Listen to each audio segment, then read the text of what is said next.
So to take a step back, what we're talking about here is trying to take the lecture capture systems, which are really popular now. If you go down to the vendor floor, there's 5, 6 lecture capture solutions.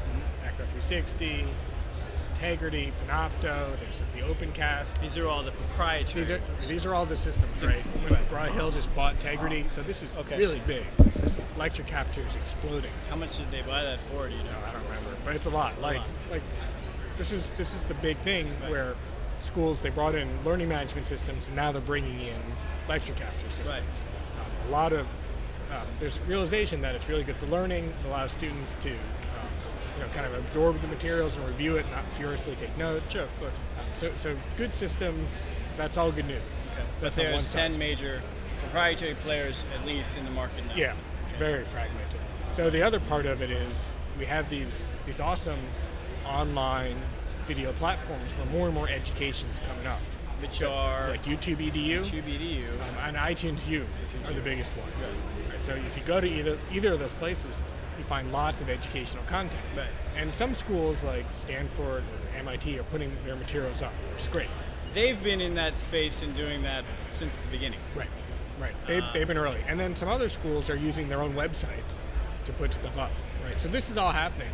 The issue is that it's like you got two trains going. You got this big lecture capture movement coming, and you got this sort of big media platform. But by and large, they're not talking to each other. The lecture capture systems, the presentation capture systems, are not feeding these open, free video platforms like YouTube EDU. Because that's a threat to their business model, or why? It could be for a lot of reasons. I mean, right now the standard is that you capture a lecture and it's only available for the students at that institution. And that's done for a few reasons. Right now, a lot of faculty are already concerned about lecture capture. They're already worried that students will stop coming to class. They're concerned because students will not attend their class. Right. So that's their prime. What are their other concerns? So they're concerned that this is faculty concern. This is faculty. So they're concerned that they'll, even in the closed systems, that they'll put up materials in their class and someone will sue them, even when it's not being spread. So the standard model now is you have lecture capture and it goes up into a system that only people in the class can view. Is that the standard model? That's the standard model. Because I love the lectures that you see on iTunes U and YouTube EDU, but iTunes U, let's stay with that for a second. Stanford publishes history lectures, Yale, same thing. Those guys are worried about being sued, or so the Stanfords and the Yales, they're somewhat ahead of the game, and what they're often doing is they're putting higher production values. Right. They're sending like the camera crew there. They're doing post-production. They're putting a lot of resources into it. Yale's doing it. They're putting a lot of money into that. Right. So not all schools can do that, and that's limited. So they're not really using these lecture capture systems, and the beauty of a lecture capture system is there's no post-production needed. It's scheduled. It just goes off. All the processing happens, and it's most uploaded. faculty don't want to deal with that at all. They don't want to deal with post-production. But I mean, or they don't have access to the type of resources that you have at Yale or whatever. Exactly. That's unusual. So the idea is that there's great stuff happening at all of our campuses. Like each day, tons and tons of great educational content is being produced in the classrooms. Right. Not only in the classrooms, but these tools are being used more for presentation capture. So you can have it on your laptop or your desktop. You can record voiceover presentations. Right. So more and more students are also creating lots and lots of content. But again, it's like locked up. So a student creates content, it goes into the learning management system, and then no one sees it. So the idea is to take all that's being done and try to create kind of a trend or a movement that by default, more and more stuff is public.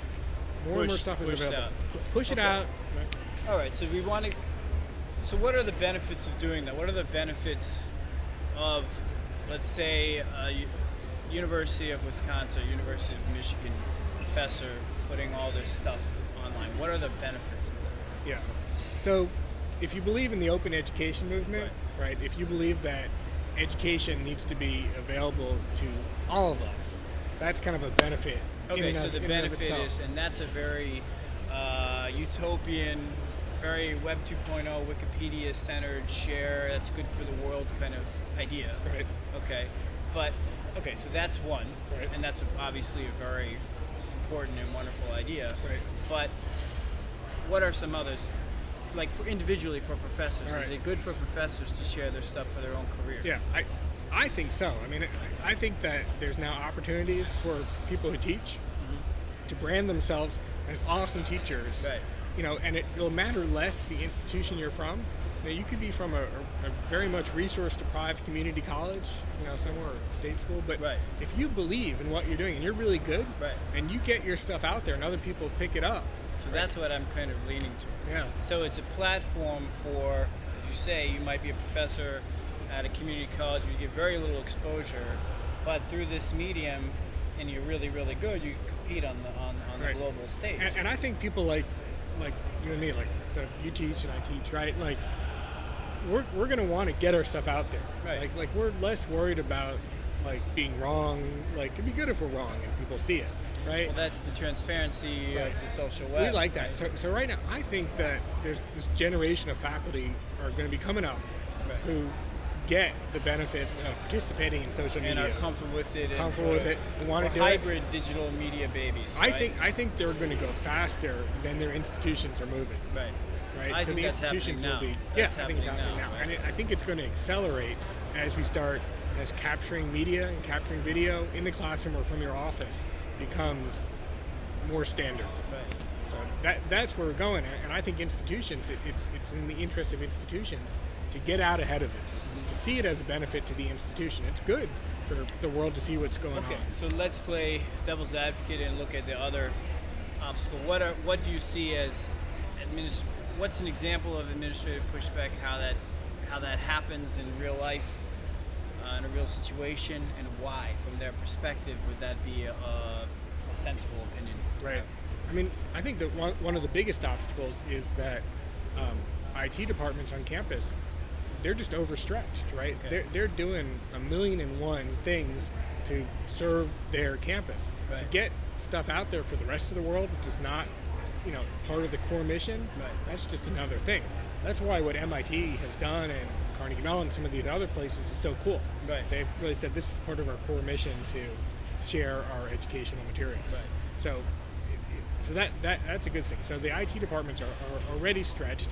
If there's not leadership, if there's not a mandate to do this, they're not going to kind of take the risks Sure. involved in getting stuff out there for the world, because there are some risks, right? Okay, so what are those risks? Well, when people teach, they often use materials that some people think are, the right holders for those materials, if you're using video clips or images, might come after them, right? So there could be some So legal would they? consequences.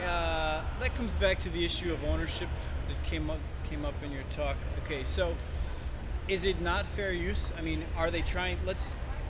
They would be sued if they were trying to make money off of it. Are they even trying to make money off of it? No, I think this is totally fair use, but this is all a Right. gray area. Right. So we're going to have to push this, Right. And I think we're going to have to, as educational institutions, we're going to have to stand behind this. I think the other risk is colleges and universities are worried about their brand. Sure. They Okay. carefully control what goes out. Right. And if any faculty member is putting stuff out and saying they're affiliated with that college or university, that if it's not good stuff, that could tend to devalue the brand. Sure. Same if students are putting stuff out. So I think Is it better to have something that's mediocre than nothing? I don't worry about Or- the media. I think the web is an amazing social filtering. I It think the is, best yeah. stuff will rise up, and I think we should worry about it less. Yeah. I really don't worry about not great stuff going out, because the only way that you get to a point where you create great stuff Right. is to create Is to some not so start. great stuff. Sure. Right. And the you process gotta get is going. iterative. Exactly. And you just iterate and it gets better and better. Exactly. You keep trying. Exactly. Get the feedback. Right. Feedback. You see what other people are doing. You learn by example. Right. So, those are some of the main obstacles. The copyright thing continues to be a big question. So, what are some other obstacles to this kind of like taking off? Is that everything? Have we covered everything? I think probably the biggest obstacle is we have to find a core group of people who really believe in this, like who really do believe in this open education and are looking for opportunities, Right. and they see things like lecture capture is one way we can get stuff out there. Right. And we have so many issues we're dealing with in higher ed, from the budget issues we've been dealing with Right. to, having tons and tons of students coming through our door to dealing with, promotion and tenure, every Right. open education, unless it's really pushed from a strategic level, Right. from the top of the institution. So that is the tends to fall problem out. that you kind of started off with, is that it's too fragmented, so it's not being pushed at a strategic level, and therefore there's just a lot of different people doing a lot of different things, a lot of different companies in the space, and the Right. whole thing is more or less chaos. Right, and the companies, right, since no one's really pushing the companies to do this, Right. no one's kind of going to these companies and saying, what are your open education options? They Right. want to know about their pricing and features. And so we need to find a way to get kind of companies involved in Right, this, right. so the people who work for these companies feel like, hey, we can be a part of doing something different in education. So how do you think this can be resolved moving forward? What do you think would be a best case scenario in terms of an open education movement, lectures going to the web in the future? I have no clue, right? This is one of the reasons why you come to a place like Right. this.